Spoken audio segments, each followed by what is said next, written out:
দীর্ঘ 4 বছরের বেশি সময় ধরে চলা রাশিয়া ও ইউক্রেনের মধ্যকার যুদ্ধ বন্ধে শান্তি আলোচনা আবারও স্থবির হয়ে পড়েছে। দুই পক্ষেরই দীর্ঘ সংঘাত থামার কোনো নামগন্ধ নেই। এর মধ্যেই ইউক্রেনের রাজধানী কিয়েভে রাতভর ভয়াবহ হামলা চালিয়েছে রাশিয়া। প্রত্যক্ষদর্শীদের মতে যা ছিল কেয়ামতের মতো ধ্বংসযজ্ঞ। ইউক্রেনীয় কর্মকর্তাদের দেওয়া তথ্য অনুযায়ী এই অভিযানে প্রায় 600টি ড্রোন এবং 90টির বিভিন্ন পাল্লার মিসাইল ব্যবহার করেছে রাশিয়া। যদিও ইউক্রেনের আকাশ প্রতিরক্ষা ব্যবস্থা অনেকগুলো ড্রোন ও মিসাইল ভূপাতিত করতে সক্ষম হয়েছে, তবুও রাজধানী কিয়েভের কেন্দ্রস্থলে বিশাল বড় বড় বিস্ফোরণ ঠেকানো সম্ভব হয়নি। অধিকৃত পূর্ব ইউক্রেনে ইউক্রেনীয় বাহিনীর হামলার প্রতিশোধ নেয়ার হুমকি দিয়ে এই সর্বাত্মক বোমা বর্ষণের নির্দেশ দেন রুশ প্রেসিডেন্ট ভ্লাদিমির পুতিন। এরপরই ইউক্রেনে এই বড় হামলা চালালো রুশ বাহিনী। অনলাইনে ছড়িয়ে পড়া বিভিন্ন ভিডিওতে দেখা গেছে রাশিয়ার একটি ক্রুজ মিসাইল কিয়েভের কেন্দ্রস্থলে আঘাত হানার পর তীব্র আলোর ঝলক ও বড় বিস্ফোরণ ঘটে। হামলায় লুকিয়ানিভস্কা মেট্রো স্টেশনের কাছে একটি ব্যবসা কেন্দ্র এবং স্থানীয় বাজার সম্পূর্ণ ধ্বংস হয়ে যায়। ক্ষতিগ্রস্ত হয় একটি ছোট ক্যাফেও, যা আগের কয়েকটি হামলার পর পুনর্নির্মাণ করা হয়েছিল। ইউক্রেনীয় কর্তৃপক্ষ জানিয়েছে এই হামলায় অন্তত 4 জন নিহত এবং বহু মানুষ আহত হয়েছেন।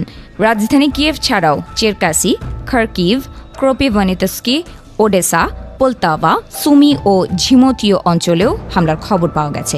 বিভিন্ন এলাকায় বাড়িঘর, স্কুল, বাজার ও ব্যবসা প্রতিষ্ঠান ক্ষতিগ্রস্ত হয়েছে। এই হামলার সবচেয়ে আলোচিত এবং আতঙ্কজনক দিক হল রাশিয়ার নতুন উদ্ভাবিত ওরেসনিক হাইপারসনিক ব্যালিস্টিক মিসাইলের ব্যবহার। প্রেসিডেন্ট ভলোদিমির জেলেনস্কি নিশ্চিত করেছেন যে রাশিয়ার এই শক্তিশালী ক্ষেপণাস্ত্রটি শব্দের চেয়ে 10 গুণ দ্রুত গতিতে লক্ষ্যবস্তুতে আঘাত হানতে সক্ষম।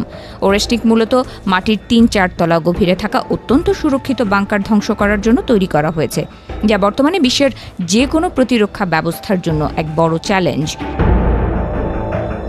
এর আগে 2024 সালের নভেম্বরে ডিনিপ্রো এবং চলতি বছরের জানুয়ারিতে লভিড অঞ্চলে এটি পরীক্ষামূলকভাবে ব্যবহার করেছিল রুশ বাহিনী।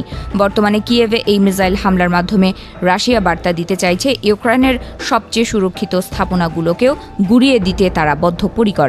এই হামলাকে সাধারণ নাগরিকদের বিরুদ্ধে এক চরম অপরাধ হিসেবে বর্ণনা করেছেন ইউক্রেনের প্রেসিডেন্ট জেলেনস্কি। এছাড়া ইউক্রেনের পররাষ্ট্রমন্ত্রী আন্দ্রি সিবিহা অভিযোগ করে বলেন, এই হামলার লক্ষ্য ছিল সাধারণ মানুষ ও বেসামরিক অবকাঠামো। তিনি একে রাশিয়ার অন্যতম বৃহৎ রাতভর হামলা হিসেবে উল্লেখ করেন। রাশিয়ার প্রতিরক্ষা মন্ত্রণালয় বলছে তারা ওরেসনিক সহ বিভিন্ন ক্ষেপণাস্ত্র ব্যবহার করে ইউক্রেনের সামরিক কমান্ড সেন্টার, বিমান ঘাঁটি ও সামরিক শিল্প স্থাপনায় হামলা চালিয়েছে। রাশিয়ার দাবি, ইউক্রেনের রাশিয়া নিয়ন্ত্রিত অঞ্চলে চালানো হামলার জবাব হিসেবেই এই ভয়াবহ সামরিক অভিযান পরিচালনা করা হয়েছে। রাশিয়া ইউক্রেনের ওপর হামলার তীব্রতা বাড়ানোয় এই যুদ্ধ কোথায় গিয়ে থামবে তা নিয়ে সন্দিহান সমর বিশেষজ্ঞরা।